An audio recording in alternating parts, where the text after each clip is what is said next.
here from the Shaler North Hills Library. We're ready for Ready, Set, Read. I'm so excited and I'm so glad that you're watching. So today we're going to review some of the things we've talked about and we're going to learn a couple new things. So let's get started, of course, with our song. I'll be listening. We wave and say hello. We wave and say hello. Hello to all my reading friends. We wave and say hello. We clap and say hello. We clap and say hello. Hello to all my reading friends. We clap and say hello. We snap and say hello.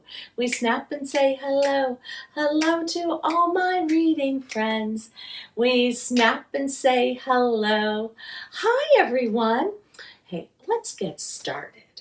Now, we've learned so many things together, and I've said before that what we learn together, they're for everybody. They can be for people that are 3 years old, 4 years old, 5 years old, 6 years old, 7-year-olds, 8-year-olds, and even older. Because what we're learning just is going to help us be, better learners. So here we go. Let's get started with some of the things we've already talked about, which are super important to me and should be super important to you too. So here we go. Remember, I'll give these little hints with my pictures. Here we go. Remember, when someone's talking to you, you look right in their eyes, and the message that it sends is, I'm a good listener, and what you're telling me is important to me. So we'll remember that. I was trying to tell you, and I want you to remember that all around us there are tools to learn from everywhere we look.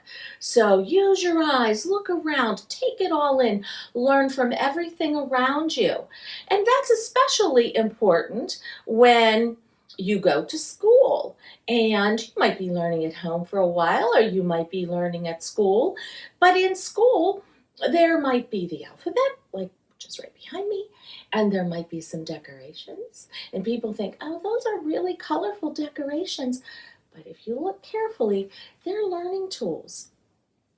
Remember, I said, if you're wondering about something, or if you didn't hear somebody tell you something, it's important to ask questions.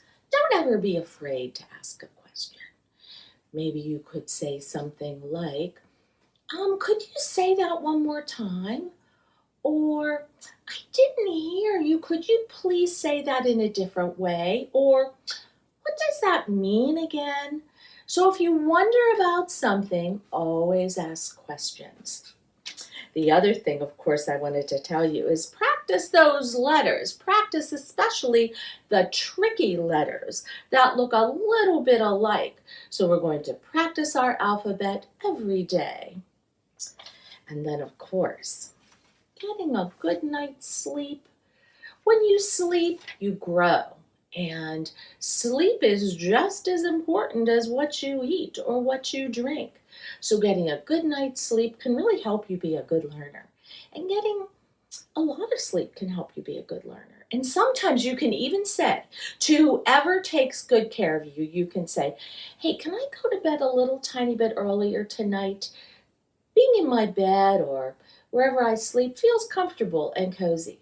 And of course, eating healthy, eating breakfast, eating healthy lunches and breakfast and dinner, that's important for us. It again helps us grow. So always make healthy choices. And I just think if we remember these things, we're all going to be better learners. Terrific. Okay, so one of the things that we talked about was printing. And I remember telling you that my name is Joyce. You guys know that. Here's my tape. My name is Joyce. And as you can see, when you print your name, and all of you could be practicing this at your house, you don't have to have like a fancy name tag like I have. You can just use a marker, or you can use crayons or pencils and make sure that you make a top line and then like a middle line that's dotted, and then, like that red baseline. And I got these at the dollar store, but you can get it wherever you like to shop, or you can make one on the computer. And remember using the top line, the dotted middle line, and that red baseline. And that's important for our printing. And remember, everybody out there, you are so important. You are important to me. You're important to the people that take good care of you. You're important to your teacher and your friends. So your name should always start with an uppercase letter. And the rest of your name can be a lowercase letter. So uppercase letters, lowercase, and the rest will be lowercase letters. Thank you. So now, remember we talked about how sometimes we just look at words. And we look at those words so many times that we just know what they are. We call them sight words. And when you have sight words and you know them and you just don't even have to spell them or sound them out, they're just words that you look at and you know, that's called reading. And I showed you a couple in the very beginning. We know what this word is, giant eagle. We may see this when we're driving in our car. Target. These are words that we see when we're driving, or maybe we see them at home. And these are all words that we just look at and we know what they are. So we learned a couple of words that, more than a couple. We learned words that we just look at them and we know what they are. And I had told you that some teachers or some people that are taking good care of you may call them sight words, which means we just know them by sight, or sometimes teachers call them high frequency words. And let's review the words that we've learned so far. And you can make little signs like I did. The word, and you can say them with me. I'll say it, and then you can say it, and we'll read together. I go down the my. Okay, now let's read them together, and I'll listen for you. The. I go down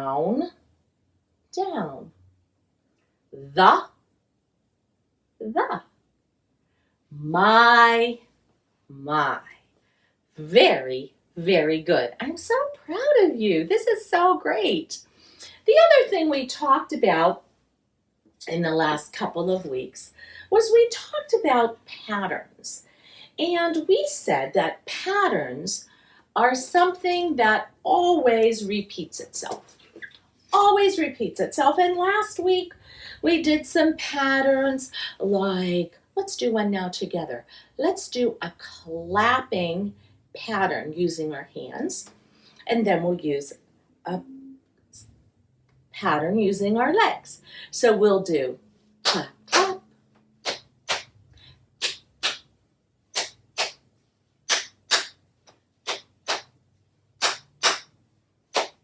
What comes next? Clap. That's it. That's a pattern. And a pattern is something that always repeats itself. And learning patterns is really important to reading. And it was nice because I had borrowed something from the library and I wanted to show you what it was. And we'll make a pattern together. So here we are.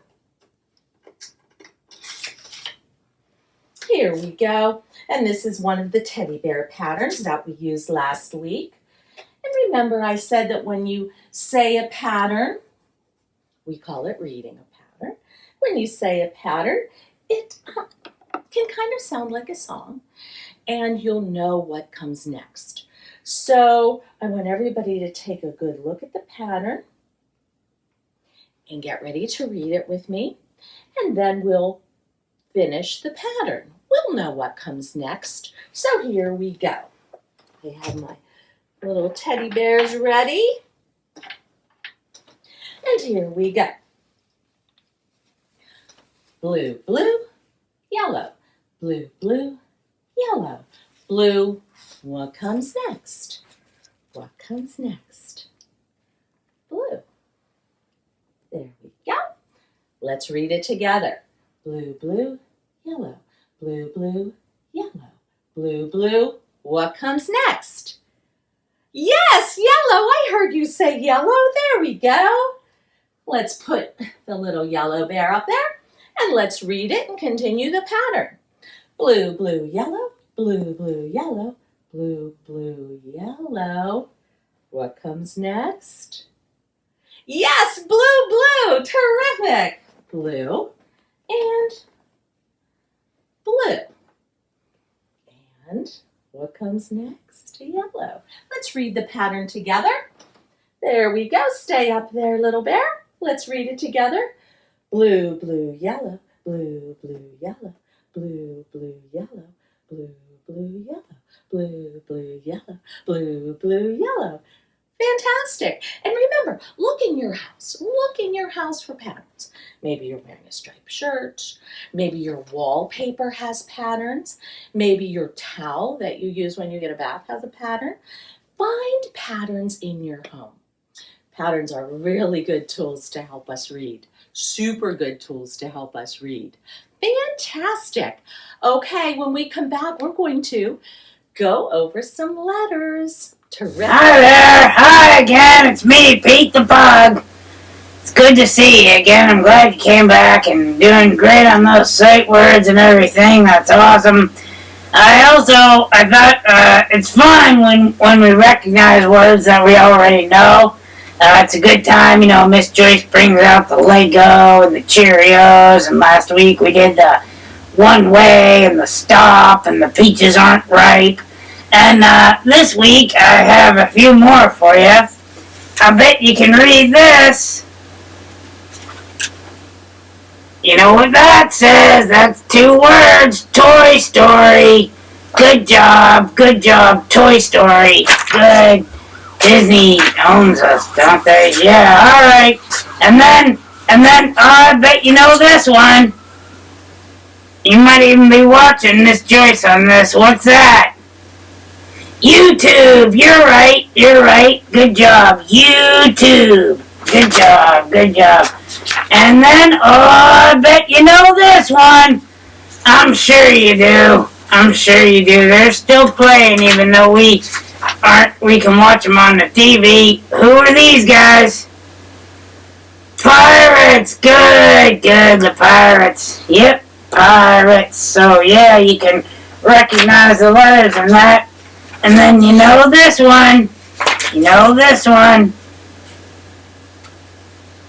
Oh yeah, there we are. Philosophical existentialism. You know that. That's right. Philosophical existentialism.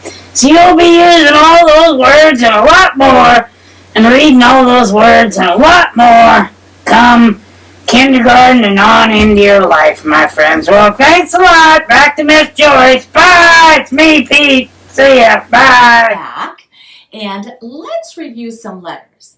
Now, I have 2 letters written on my board, and we're going to look at the alphabet, and we're going to say the alphabet together, and you tell me when to stop when we get to this letter.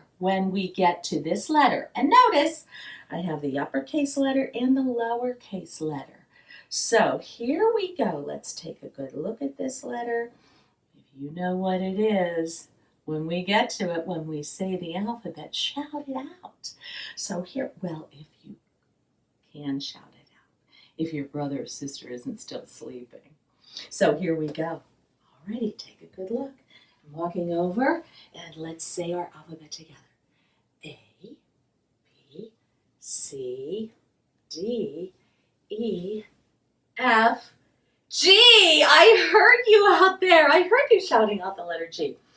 H, I, J, K, L, M, N, O, P, Q, R, S, T, U, V, W, X, Y, a look. Remember I told you in the beginning how important it is that when you look at the alphabet, it's really great to say what letter comes before and what letter comes after. So let's just take a look. I'm going to point to this letter. This letter is the letter U. What letter comes before the letter U? Before the letter T. Uppercase, lowercase. T, U. What comes after the letter U? The letter V. The letter V. T, U, V. Let's take a look at the letter I have under the letter G. The letter P. Upper and lowercase. So let's say the alphabet together. When we get to this letter, we'll shout it out and I'll hear you. So here we go.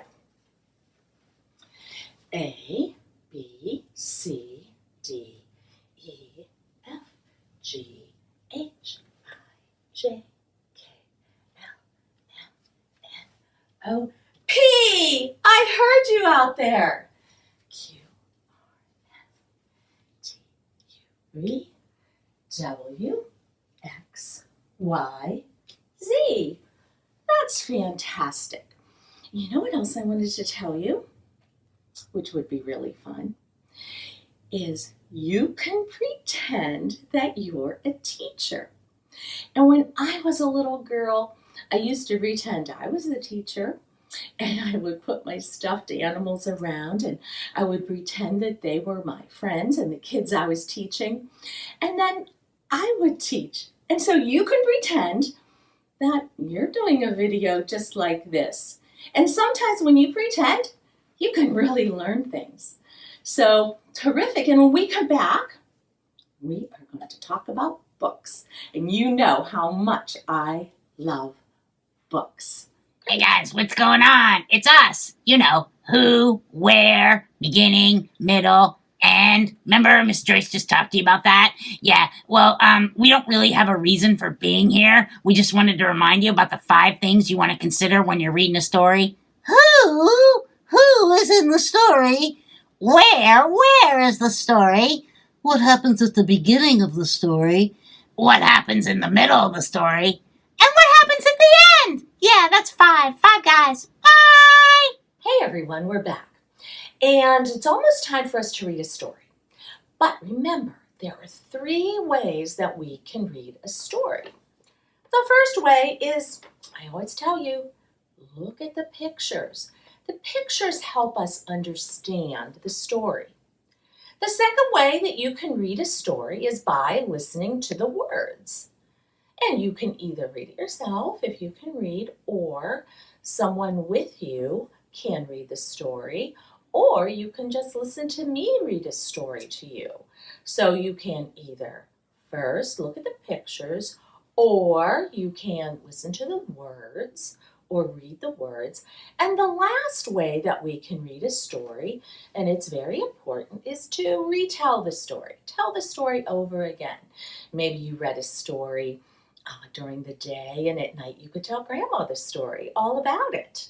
So that's a way of reading a story. And remember, we always, when we read a story, and this is a hand, we want to know who is in the story. We want to know where the story happened, what happened in the beginning of the story, what happened in the middle of the story, and what happened last. Or another way of saying it is you could say who, where, what happened first, what happened second, what happened third. Or you could say beginning, middle, end. So we're going to read a story today, and it's a fun story, and it's about an octopus. And this is called Octopus Arms. And if you look carefully at the book, you can see that this silly octopus, he has 8 arms, and because he has 8 arms, he can do many, many things. He can play the guitar, and he can cook, and he can play tennis, and he can paint, and he can, oh my gosh, he has a broom here. Well, is that really what an octopus does? No. So that means that this story called My Octopus Arms is made up or pretend. It could never really happen. We're going to use our imagination. Now, there's another kind of book I have, and it is also about octopus, an octopus, and it is called Octopuses, Underwater World. Now, this book, it is not about a pretend octopus. This book is about a real octopus. And you can see the cover, you can see the pictures were taken by a camera, which is really cool. So, some books, remember, you use your imagination. In some books, you get information. Imagination, information. Imagination, information. And one of the books that is a book that is one that you get information and you learn from, that is about real things, is called nonfiction. That means it's not pretend, it's real. It's about real things. And this book, it's called fiction, and it means, it's make-believe or pretend. Two books, both about an octopus. One book we use our imagination, and one book we get information. So let's read this book, and it's a fun book, it's a silly book, and I love the ending the very best. And it is called My Octopus Arms. So here we go. It was written by a gentleman named Keith Baker. Keith Baker. So here we go. Whoops. And you know what? Sometimes books that you read a lot and you love so much, they do get ripped, but we just have to be careful. Here we go. Octopus, what can all your 8 arms do? Oh, little crab, let me show you. Oh, look, I love this. Can everybody see there's a question mark there? Can you see that? And I love that because the crab wanted to know something. So what did he do? He asked a question. He said, what can all your 8 arms do? Hey, let's count his 8 arms. 1, 2, 3, 4, 5, 6, 7, 8. And the octopus says, oh, little crab, let me show you. Why, I can knit a sweater, and I can ride a ladder. I can bake a pie, and I can wave goodbye. My arms can tie a bow. My arms can perform a show. My arms can strum a chord. And a chord is a kind of musical note that you would hear when you play the guitar. Or I can saw a board. He's using a saw. My arms can do all this and more. I can play a game of chess. I can clean up a mess. I can drag a stick, and I can take a photo. Click, click, click. He's using a camera. My arms can stir the pots. My arms can untangle knots. I can tip a hat, and I can swing a bat. Look how many hats. He has 8 hats on his arms. Let's count the hats together. 1, 2, 3, 4, 5, 6, 7, 8. There's the little crab wearing one of the hats. Yes, my arms can do all of that. Look at all that. I can pull on socks. I can unlock locks. I can dig a hole. and I can climb a pole. My arms can catch the fishes and wash the dishes and build a wall and bounce a ball. My arms can play a sport of any sort. My arms can do it all. And what's the very best? Well, did you know that my octopus arms can grow? Oh, look how long they're getting. They can grow and grow. Oh, look. Look, his shell broke. He looks a little bit sad. To reach out wide and pull somebody to my side. Oh, look, he's giving them a hug. With a hug, not too tight, and my arms can make it feel all right. My arms can do this anytime. My arms, yours and mine. And there they are, they're hugging together. I love that book.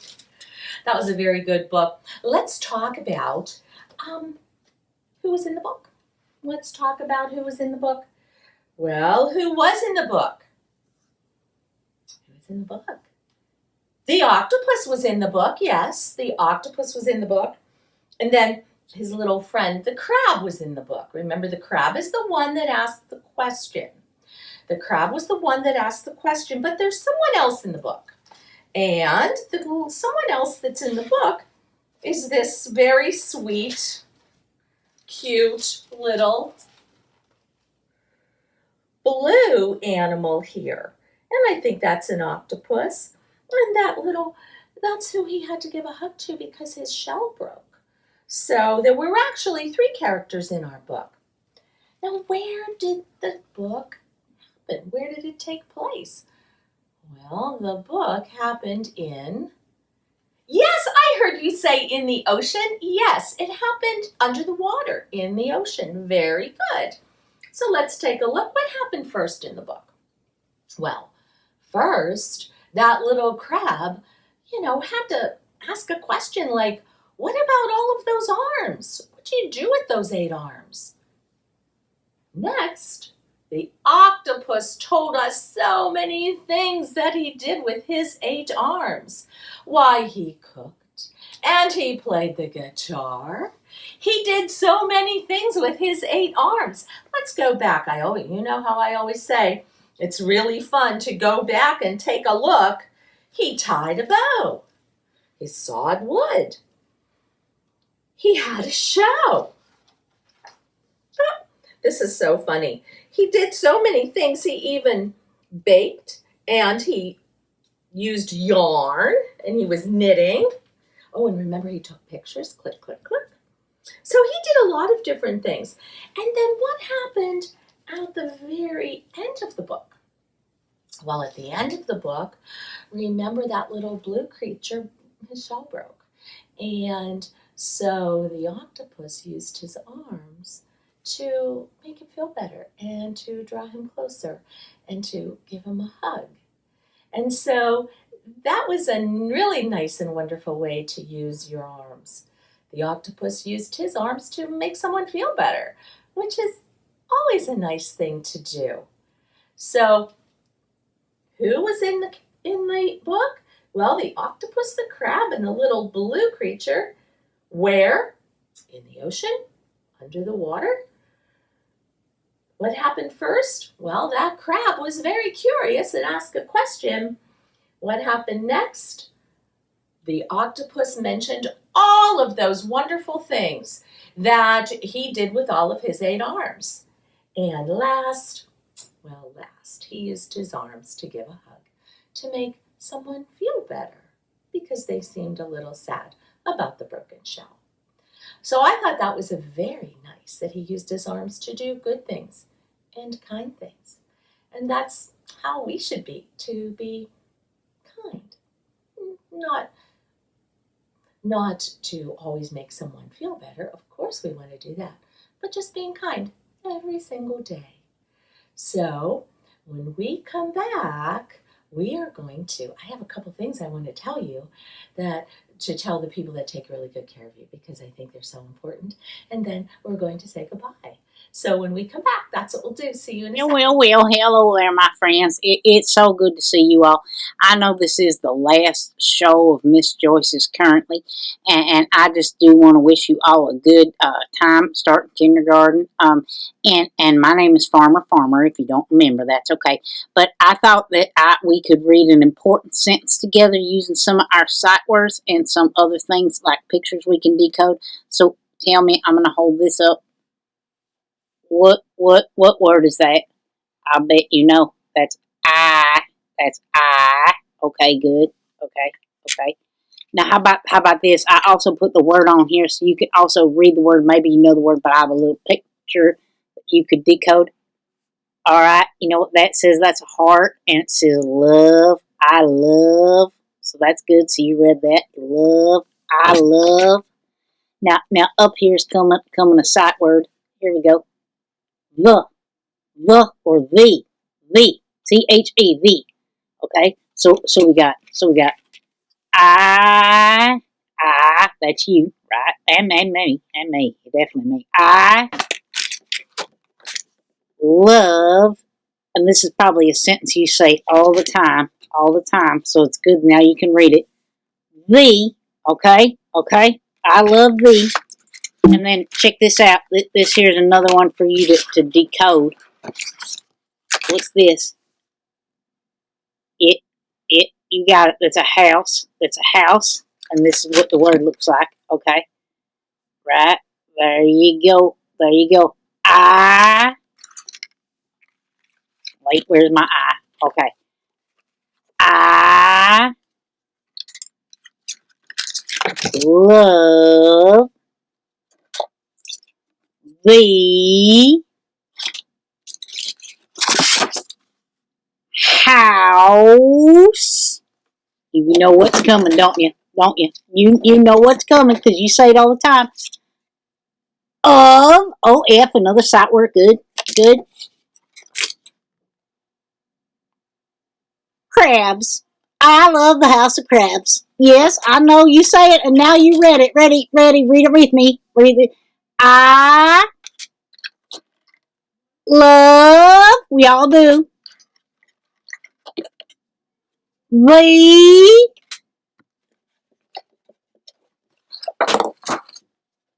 house of crabs. Me encanta la casa de los conejos. That's how you say it in Spanish. That's the only thing I know how to spell in Spanish. All right. Thanks for reading that with me. Now you can read what you probably say all the time. Bye. Hi everyone, welcome back. It's almost time for our goodbye song, but I just wanted to take this time and I just wanted to say thank you so much for watching Ready, Set, Read. I hope you learned a lot and remember all of the things we talked about. And I just wanted to thank people that I know watch. I want to thank Blake and Caleb Mack. I want to thank Zoe and Sawyer and Oliver and Sam and Lucas and Mason and Monica and Amelia. And I want to thank JP. And I want to say a special thank you to Wyatt because Wyatt and I, we were at a birthday party together and I found out that Wyatt watches Ready, Set, Read. And I was so excited to hear that. So I just wanted to say a special hi. And hey, remember everyone what we talked about and take it with you wherever you go. So thanks so much. And let's sing our goodbye song. We wave and say goodbye. We wave and say goodbye. Goodbye to all my reading friends. We wave and say goodbye. I'll be right back. My friends, my name is Miss Eng, and I get to work at your Shaler North Hills Library with Miss Joyce and many other wonderful librarians and people. And I know that you are starting kindergarten this fall, or maybe you are starting first grade. I hope you've been enjoying Miss Joyce's programs. She is an amazing teacher. One thing that I would like to share with you about kindergarten is that I don't know about you, but I still remember when I started kindergarten, and I went to a school named Rogers, which is, it was in Shaler, and now it's at the place where the Scott School is now. But I went there, and I was super shy.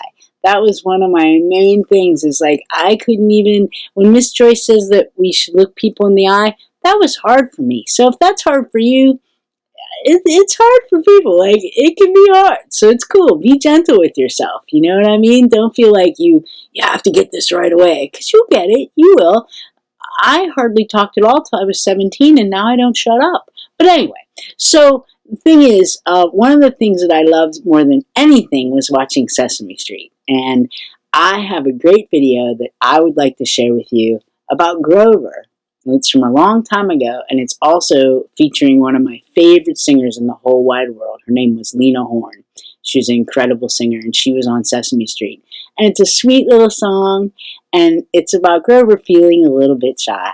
And so, if you ever feel a little bit shy, like, it might help you out, you know? So, we're just wishing you all the best at kindergarten, and we love you very much. And you're going to love your school, because we know these schools around here, and they're all wonderful. They really are, with teachers that you'll meet who will care very much about you. Okay, so thank you so much, and enjoy this video. It's pretty fabulous, especially if you like Grover and Lena Horne. You're going to love Lena Horne. Bye. Grover? Grover? Yeah? What's the matter? Well, I'm kind of shy. You're shy with me? Well, I know you, but I don't like it too well. Oh, don't be shy. You know something? When you're shy, you never give people a chance to find out that they like you, that they want to tell you so. I've got a little system I use sometimes. Mind coming closer to me? Okay, just sit on your lap. Get it, my love. I've got a little system I use when I'm feeling shy. And you know what I do? I say, how do you do? Hold out your hand. Smile and say, glad to meet you. Hope you are well. Happy you're here. Thoughts I feel when I greet you. People know you by the little things you do. Show someone you care. Watch them care for you. Say, how do you do?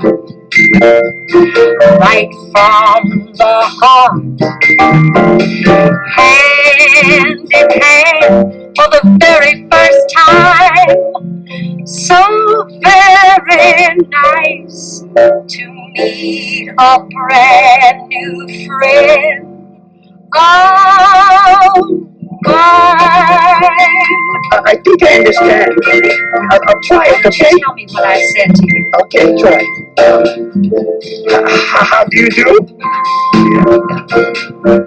Oh, hold out your hand. That's right. Smile and say, glad to meet you. Ah, yes, that's wonderful. Glad. Hope you are well. Very well. Happy you're here. Thank you, Grover. Thoughts I think when I greet you. Oh, yeah. Now listen, people know you by the little things you do. Show someone you care. Watch them care for you. That sounds nice. How you did you night on the harbor, hand in hand for the very first time.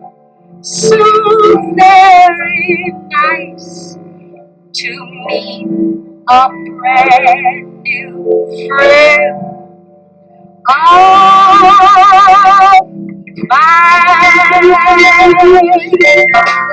See, that's all there is to it. You know what?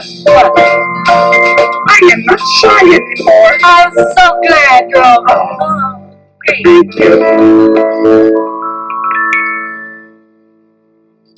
Oh, you're a nice lady. Yeah, good kisser too. Oh, good kisser. My nose. Hi everyone. I really enjoyed this. I love learning and I love teaching, and so I have really enjoyed doing this summer. And I always say, if I have a little tip or if I'm referring to the people that take care of the kids as people that take good care of you, because you know what? I know there are more than just parents out there that are doing the great job with these kids. There's grandmas and grandpas and nannies. So that's why I always say people that take good care of these kids. And the one thing I wanted to tell you, I found this so interesting. I was reading last night, and it's about horizontal and vertical. And the work that most of us do, is horizontal, which means we're looking down, we're looking at a pad, we're looking at a book, we're looking at our phone. So the work that we're doing, even your children, when they're printing, when they're reading their words, they're looking down, and that is what we call, horizontal work. And one of the things that we're going to really try to do, which is wonderful, is do some vertical work, which means that you're going to use something like this vertically. So you don't have to use, if you have an easel, that's doing vertical work. You can even stick a piece of paper on the wall, or and print on the wall on that paper, or you can put the magnetic letters on your refrigerator. But why do we do that? And there's a couple of really important reasons to do that. Remember at least when I was younger, we would go up to the chalkboard when we were in school. And believe it or not, education's like fashion, sometimes things go in and out of style and we find out what works and what doesn't. But so what it does is, if you are writing on the wall or on a piece of paper on the wall, what it does is you have to stabilize yourself, which helps with balance. You are strengthening your elbow, your arm, and you're using your fine motor skills if your child is printing or drawing. So providing an opportunity to do vertical work as well as horizontal work is very important. The other thing is, you're crossing your midline. If you're drawing on a big piece of paper on a wall, you're crossing your midline, which is always good for your right and left brain. The other thing that I thought was pretty cool was that your perception of something that is that big, that is in front of you, rather that is down here, is fantastic. Plus, you're using positional words. So you're saying like, oh, to your left or above or below. And so positional wording is pretty much better understood if you're looking at something vertically rather than horizontally. And you know what? Sometimes it's easier for somebody to be standing and working, especially a fidgeter, to be standing and working rather than always sitting and working. So standing and sitting, and some people say, oh my gosh, you sat there for a long time.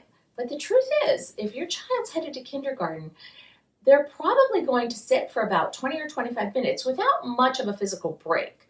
So that's why we did that. So, hey, try some vertical work as well as horizontal work. And you know what, if you have a place outside, a brick wall or, like a driveway or something like that you can make big pictures, chalk, or even a wet paintbrush. Make sure the paint's out of it, because I did that once. We went outside and there was still paint on the paintbrush. But So that would work too. So thank you just so much for joining me for Ready, Set, Read. And visit the library, Shaler North Hills Library. It rocks. Thank you so much.